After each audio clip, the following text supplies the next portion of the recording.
No estudo do livro de Hebreus que estamos fazendo durante essa semana, já vimos o autor de Hebreus, ou o apóstolo Paulo, apresentando o Senhor Jesus como nosso rei, como nosso mediador, também como campeão, como vencedor, aquele que venceu a luta contra o pecado para nos salvar, para nos dar a salvação.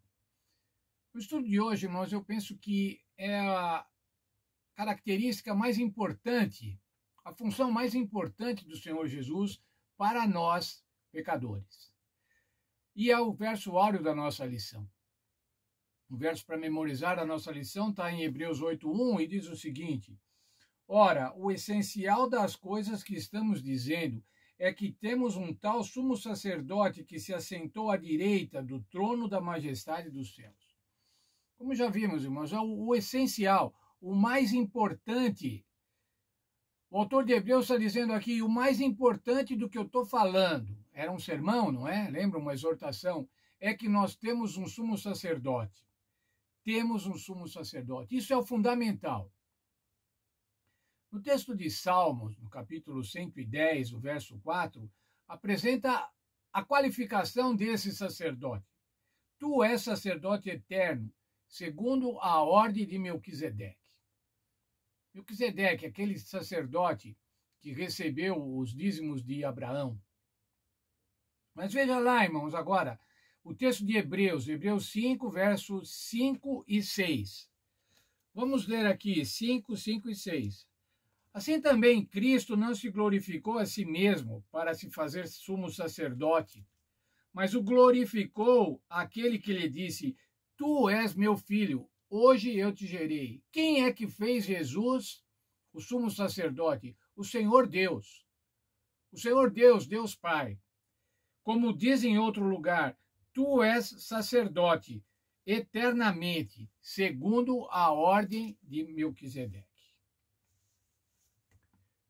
Esse é o Senhor Jesus, o nosso sacerdote. Tu és meu filho, eu te gerei. Cristo foi glorificado no céu, irmãos, quando ele voltou após a sua ressurreição. Ele foi entronizado no céu e o Senhor o recebeu com essas palavras: Tu és meu filho, eu te gerei. Qual era a função dos sacerdotes, irmãos, ou do sumo sacerdote? Do sacerdócio em geral, qual era a função dos sacerdotes para o povo hebreu? Qual era a função deles, o que eles deveriam fazer? Primeiramente, irmãos, era uma grande responsabilidade, era uma grande honra ser sacerdote. Ser sumo sacerdote, então, era uma honra maior ainda. Mas, junto com isso, havia uma grande responsabilidade. O que eles faziam? Eles representavam os seres humanos diante de Deus. Eles representavam, eles chegavam a Deus e apresentavam o povo. Eles tornavam possível o relacionamento com Deus.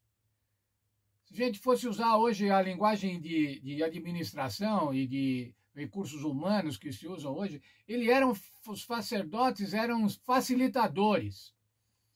Eles facilitavam o contato da humanidade, o contato do povo com Deus. Mas eles eram falhos também, irmãos. Eles precisavam também oferecer sacrifícios por si próprios. Eles ofereciam sacrifícios para o povo, mas eles tinham que oferecer também sacrifícios por si. Diferentemente do Senhor Jesus, que se apresentou uma única vez, um único sacrifício necessário e suficiente para que ele se tornasse o sumo sacerdote e nos representasse. Mas ainda, eles ensinavam e instruíam o povo. A função dos sacerdotes era instruir o povo, como dos pastores hoje. Pregar, instruir, advertir. Infelizmente, irmãos, muitos sacerdotes não cumpriam sua missão como deviam fazer. Muitos sacerdotes aproveitavam-se da sua função para explorar o povo, para enriquecer. Mas o verdadeiro sacerdote, o sacerdote intercedia, ensinava, oferecia sacrifícios. O verdadeiro sacerdote ou sacerdotes abençoavam o povo. Punham a bênção sobre o povo. E nós podemos ver lá no livro de Números, no capítulo 6, nos versos 24. Números, capítulo 6, versos 24 a 26. Lá tem a bênção sacerdotal. Dize a Arão e seus filhos, ou seja, aos sacerdotes, assim abençoareis os filhos de Israel, dizendo-lhes: o Senhor te abençoe e te guarde. O Senhor faça resplandecer o seu rosto sobre ti e tenha misericórdia de ti. O Senhor sobre ti levante o seu rosto e te dê a paz. Já pensou, irmãos, a responsabilidade de um ser humano falho, pecador, pronunciar essa bênção sobre os filhos de Deus? Era isso que faziam os sacerdotes. Mas tem uma coisa, irmãos, agora não tem mais sacerdote, no Novo Testamento não tem mais sacerdote, acabaram-se os sacrifícios, acabou-se o templo. Mas tem ainda sacerdotes, o Senhor ainda tem os seus sacerdotes. Veja, por favor, a primeira carta de Pedro, capítulo 2, verso 9. O que diz lá?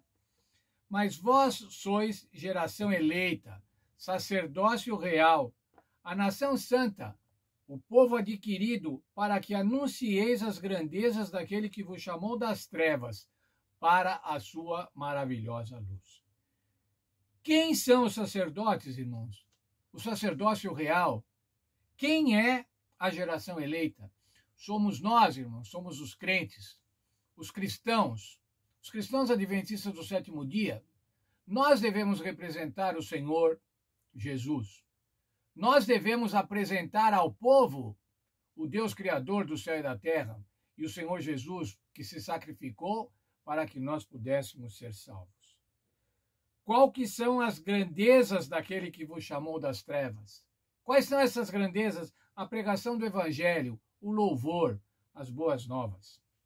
E esse sacerdócio real, irmãos, que somos nós hoje, no ano de 2022, e esse sacerdócio real, irmãos, tem um grande privilégio.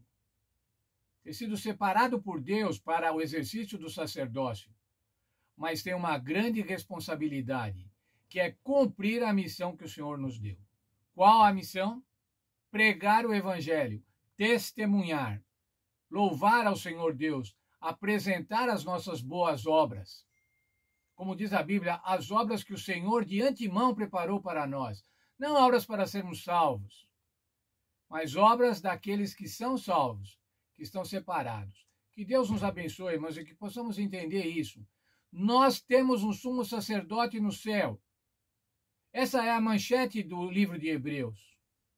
Mas nós somos sacerdotes aqui nessa terra, representantes do sumo sacerdote que está no santuário celestial intercedendo por cada um de nós.